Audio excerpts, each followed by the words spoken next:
Wallahu bikulli syai'in alim. Bunda sekalian yang telah berkesempatan hadir acara parenting ini, bagi kami penting kita berbagi informasi atau pengetahuan, pengalaman untuk mendidik anak-anak kita. Bagaimana anak kita di rumah kemudian datang ke sini, itu luar biasa. Ya. Semangat pagi.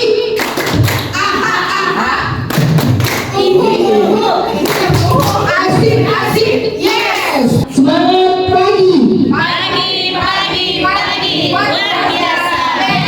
Bu Ozi bagikan kertas, kemudian Bu Ozi minta ayah dan bunda untuk menuliskan 10 kelebihan berikut 10 kekurangan putra-putrinya. Kenal nggak nih sama putra-putrinya? Assalamualaikum warahmatullahi wabarakatuh. Saya Ratu, ibunya Sanur Mega Jasea. Kebetulan sekolah di sini ya beberapa bulan. Untuk kelebihan Sanur, sebenarnya mudah untuk menerima pembelajaran. Terus anaknya sweet, sayang mamanya banget. Dia suka banget makan, terutama makan ikan. Terus dia juga berani mencoba hal-hal baru, walaupun takut-takut, tapi mau gitu. Penuh penegasan tapi dia mau. Dia juga anaknya lembut, cuma ya kalau marah nggak usah ditanya ya bener. Pasti tantrumnya meledak-meledak masih gitu. Bagaimana kalau saya jaga, anaknya sudah mulai aware, ayahnya pulang sudah disambut, nafsu makannya juga bagus, masih terkendala sama fokusnya dan jadi mudah menyerah, masih itu aja. Jadi ketika ada kata bersinergi, artinya adalah bekerja sama. Bukan hanya pihak sekolah dengan orang tua, teman-teman terapis dengan orang tua, tetapi anak-anak dengan guru dan terapisnya.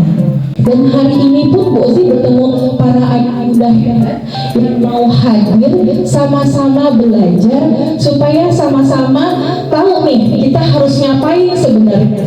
Jadi bersinergi bukan hanya terkait dengan program sekolah, tapi juga bersinergi dengan memang program yang harus ada di rumah atau yang harus dilakukan oleh orang tua di rumah. Sehari berapa jam? 24 jam. Sekolah ke anak kita yang sekolah berapa jam? 7 jam. Yang terapi sejam, 2 jam seminggu ya Bu Yani. Sisanya di rumah. Sekolah sudah dengan semua yang diprogramkannya. Orang tua support dengan melakukan hal yang sama. Kalau anaknya mau berkembang hebat. Kecuali ayah bunda nggak mau nih anaknya berkembang hebat, udah lepas aja, saya udah bayar ke sekolah.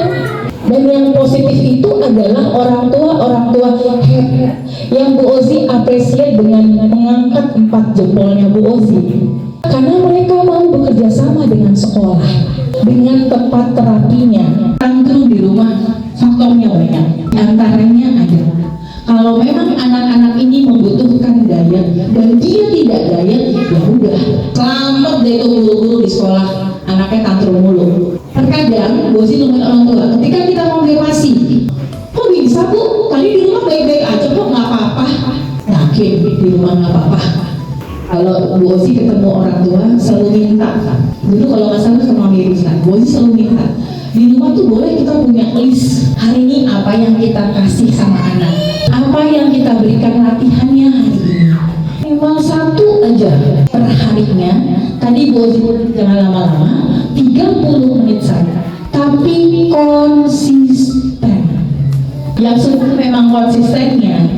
Tapi kalau itu dijadikan pembiasaan, kalau itu dijadikan rutinitas, insya Allah anak terbiasa.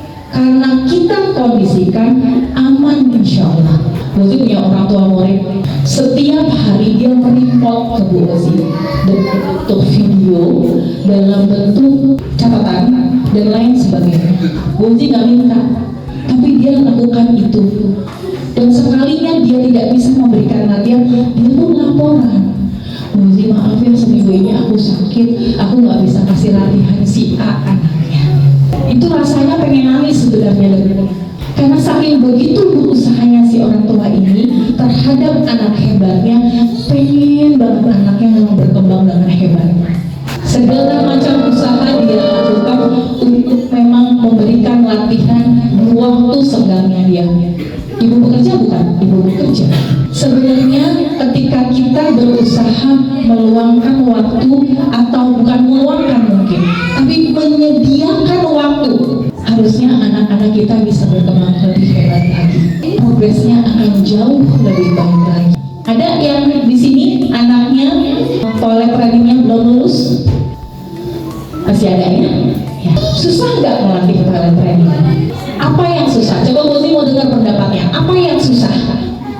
Untuk mengarahkan dia untuk mau ke kamar mandi, terus mengungkapkan apa yang dia mau toilet dan mau buang air kecil atau buang air besar. Kadang-kadang udah jalan ke toilet, cuma dia kesulitan untuk nggak keburu, jadi ngontrol. Jadi udah keluar, tapi udah di kamar mandi tetap keluar gitu. Jadi belum bisa nahan ya. Ya, baik. Terkadang teman-teman hebat atau anak-anak hebat, Bozi selalu sampaikan ke orang tua, memang kontrol bladder dan blowernya mereka tuh kadang-kadang mereka belum ngeh atau nggak ngeh. Jadi keinginan untuk buang air kecil dan keinginan untuk buang air besarnya itu mereka belum ngeh, belum tahu, oh itu pengen buang air kecil. Makanya kalau teman-teman hebat ini dari bayi, katakanlah mungkin usia 6 bulan, pembiasaan diktaturnya sudah muncul, harusnya. Karena Bozi juga sudah diskusi sama Mami Difan terkait pada training. Jadi pola pembiasaan diciptakan kepada teman-teman hebat itu akan hebat dan rutinitasnya. Mereka akan simpan di memori, ingat, dan mereka akan lakukan. Jadi contoh, usia 3 tahun kita mulai, ini kita nggak bicara anak hebat ya, kita bicara anak pada umumnya. Cara melatihnya bagaimana? Waktu Bu Ozi melepas pampers anak-anak Bu Ozi itu di usia 18 bulan. Sebelum 18 bulan, apa yang Bu Ozi lakukan? Bu Ozi udah materi tuh, udah kayak sekuliah aja ngasih materi sama anak umur 18 bulan. Nanti udah dikasih penguatan. Nanti 2 tahun adik harus lepas pampers. Kalau lepas pampers berarti kalau mau buang air kecil, mau buang air besar di mana? Oh, dia jawab kamar mandi. Kamar mandinya di mana? Kita ikutin dia, tunjukin itu kamar mandi. Nah, ini kamar mandi, tempatnya buang air kecil dan tempat buang air besar. Udah, sampai situ itu untuk materinya, jangan banyak-banyak. Udah, itu konsisten, kita latihkan itu, dia tahu itu kamar mandi. Kalau mau buang air kecil, buang air besar, harus ke kamar mandi. Tanamin dulu bumbunya. Setelah itu baru kalau rasanya mau buang air kecil, biasanya memang akan ada air yang ingin keluar. Dan kalau mengajarkan ke anak-anak terkait dengan alat kelamin, kita sebut alat kelaminnya, nggak usah diganti dengan burung atau pipit atau nama lain-lain, nggak usah. Tapi namanya alat kelamin tuh. Kalau ada laki-laki penis berarti. Kalau kita mau buang air kecil, rasanya adalah ada air yang ingin keluar dari penisnya adik. Tanami ini dulu. Jadi kasusnya Rufaidah ini Down syndrome yang memang mungkin secara otot pun belum kuat untuk dia melakukan aktivitas menggunakan pakaiannya, baju dan celana. Tapi bisa dilatih atau tidak? Bisa. Bozi pastikan bisa. Yang penting kita punya kemauan untuk melatih itu. Karena kalau kita selalu gini, kadang-kadang yang Bozi temuin adalah ayah muda yang begini. Lama, bener nggak? Karena lama, jadi kita nggak sabaran. Akhirnya kita pakai lagi. Itu tidak melatih. Kalau kita mau melatih, ya kalau emang lama, berarti spare waktunya memang harus disiapin. Pakai baju berapa menit sih? Kemeja atau kaos? Ada nggak 5 menit? Mungkin kalau teman-teman hebat ini, anak-anak hebat ini mungkin bisa lebih panjang waktunya. Tapi kita udah tahu kan, jadi kita prepare-kannya pun itu lebih dulu, lebih cepat. Contoh pulang sekolah, dia masuk kamar, itu dia cari Lego. Kalau misalkan Legonya diambil sama bundanya, itu dia marah. Jadi bundanya kasih kesempatan dia untuk bermain Lego. Kalau dia pergi nih, misalkan dia bundanya ambil itu Lego tanpa sepengetahuan dia, baru di situ biasanya kita kayak istirahat dulu sebentar, biar dia nggak yang langsung atau marah. Lalu minimal bundanya kayak misalkan ada deh ayo kita gambar. Contoh misalkan kita cuma gambar simpel yang dia tahu, misalkan pola apel. Bundanya bikin pola apel, terus misalnya lalu ini dia bilang apel gitu. Terus bundanya kasih kayak pensil warna tanpa kasih tahu, Hilal ayo ambil warna ini, dia ambil warna merah. Mungkin hal-hal sederhana gitu aja sih. Yang dimaksudkan tadi adalah konsistensi dengan berbagai macam strateginya, dengan berbagai macam caranya ayah dan bunda masing-masing. Monggo silahkan, kebebasannya ada di ayah bunda. Mau pulang sekolah Lego dulu karena sudah menjadi rutinitas, kalau diambil dia akan marah. Tapi setelah itu ada jeda, baru bundanya menyisipkan bentuk latihan, walaupun sesederhana tadi. Itu yang Bu Ozi maksud. Tapi harus direncanakan, harus dilakukan, dijadikan sebuah goals atau target. Sehingga program sekolah tadi kesupport nih sama yang dilakukan di rumah, khususnya IPP yang sudah diberikan oleh ibu guru di sekolah.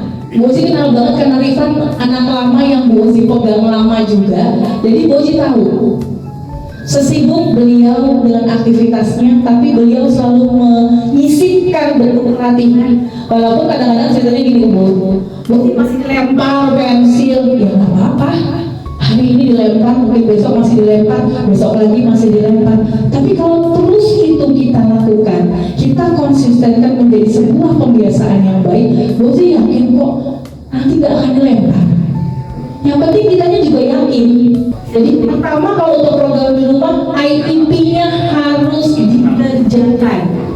Ayah bunda kalau teman-teman hebat untuk menyampaikan satu buah latihan, dikasih prolog atau enggak? Kasih tahu. Jadi segala sesuatu diomongin. Kak, atau panggil misalnya adik, kita setiap hari akan latihan nih. Latihannya 30 menit aja, mama minta waktunya. Nanti adik setelah itu boleh main. Hari ini kita latihan ini dulu ya. Misalnya kita mau motorik halus dulu. Besok kita mau keterampilan pakai baju. Besok kita mau kalau toilet training harus tiap hari ya. Gitu. Jadi IEP-nya menjadi program di rumah untuk dilakukan oleh orang tua sehingga progresnya akan semakin baik. Jadi emang jangan banyak-banyak dan jangan lama-lama. Sebentar tapi konsisten. Sebentar tapi dalam koridor itu berlatih. Ada yang bilang, Bu Ozi boleh nggak latihan sambil tiduran atau sambil ngobrol atau sambil nggak apa-apa, itu cara masing-masing. Tapi kalau mau dikondisikan dalam bentuk belajar atau dalam bentuk memang ada keteraturan di situ, ada kepatuhan di situ, ya siapkanlah meja. Gitu ya, kalau kita mau aktivitasnya katakanlah menggunakan meja dan kursi. Apa misalnya? Salah satunya misalnya makan. Mau melatih anak makan. Satu, gadgetnya harus dihilangkan. Gak boleh anak makan sambil melihat gadgetnya atau tontonan apa itu di rumah. Jadi kalau mau makan, kita mau ngajarin makan aja nih. Kita punya kartu sequencing tadi ini yang suka dipakai oleh teman-teman terapis. Mau ngelatihin misalnya makan saja, itu ada urutannya. Mau makan ngapain dulu? Misalnya cuci tangan. Jadikan kebiasaan kalau setiap mau makan cuci tangan. Kalau sudah terbiasa, dia akan melakukan itu tanpa kita minta.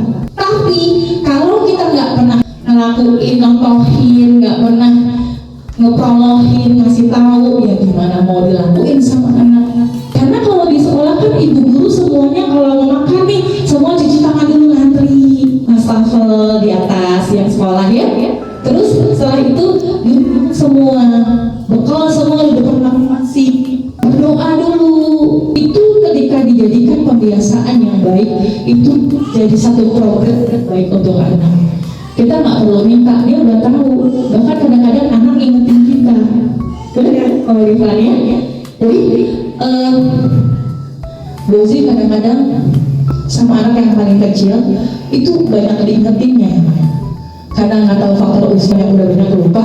Jadi hal-hal yang kebiasaan yang Bu Ozi sudah ajarkan kepada anak-anak di rumah, kadang-kadang mereka berbalik ingetinnya ke orang tua ibunya gitu.